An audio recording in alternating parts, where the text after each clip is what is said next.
મિત્રો હમણાં છેલ્લા અમુક સમયથી બાબા રામદેવ કંઈક અલગ જ મૂડમાં લાગી રહ્યા છે કે પહેલાં કંગના રનૌત પર કટાક્ષ કરે છે, પછી સરકાર ઉપર પણ કટાક્ષ કરે છે.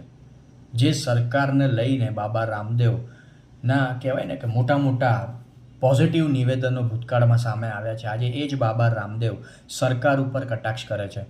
કંગના રનૌતને લઈને કહે છે કે હું વિવાદને વધારવા નથી માંગતો, હું ફાલતુ લોકો પર કોમેન્ટ કરવા નથી માંગતો. સરકારને લઈને બાબા રામદેવ કહે છે કે આટલી તાનાશાહી તો કોંગ્રેસના જમાનામાં કે કોંગ્રેસની સરકારમાં પણ નહોતી.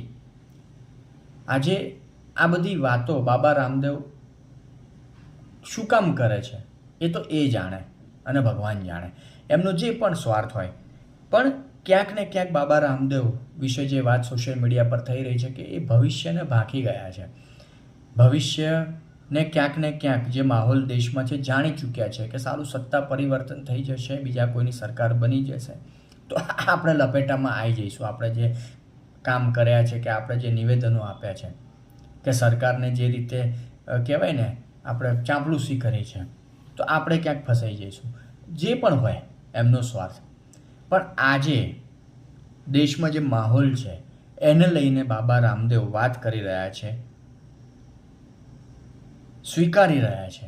દેશમાં જે માહોલ છે એને કહેવાય ને રિયાલિટી ઉપર વાત કરી રહ્યા છે, સત્ય ઉપર વાત કરી રહ્યા છે. એ સારી વાત છે. મેં ઘણીવાર મારા વિડીયોમાં કહ્યું છે કે હું કોકરોચ જનતા પાર્ટીનો સમર્થક નથી કે કોઈ પણ એવા વ્યક્તિઓનો સમર્થક નથી જે દેશમાં અરાજકતાનો માહોલ પેદા કરતા હોય.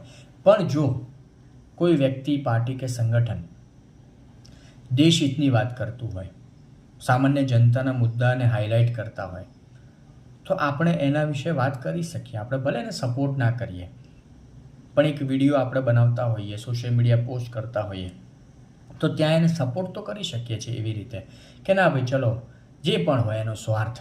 જેમ બાબા રામદેવની વાત છે કે બાબા રામદેવનો સ્વાર્થ ગમે તે હોય પણ આજે એ દેશની રિયાલિટી ઉપર વાત કરે છે, દેશની જે સાચી સમસ્યા છે એના ઉપર વાત કરે છે. કંગના રનૌત જે પ્રમાણે બફાટ કરે છે એને જવાબ આપે છે. કંગના રનૌતને કદાચ મંત્રી બનવું હશે, ઘણી બધી વખત સોશિયલ મીડિયા પર આવી વાતો આવતી હોય છે. જે પણ હોય બાબા રામદેવ આજે રિયાલિટી ઉપર વાત કરી રહ્યા છે, એ સૌથી મહત્ત્વપૂર્ણ મુદ્દો છે.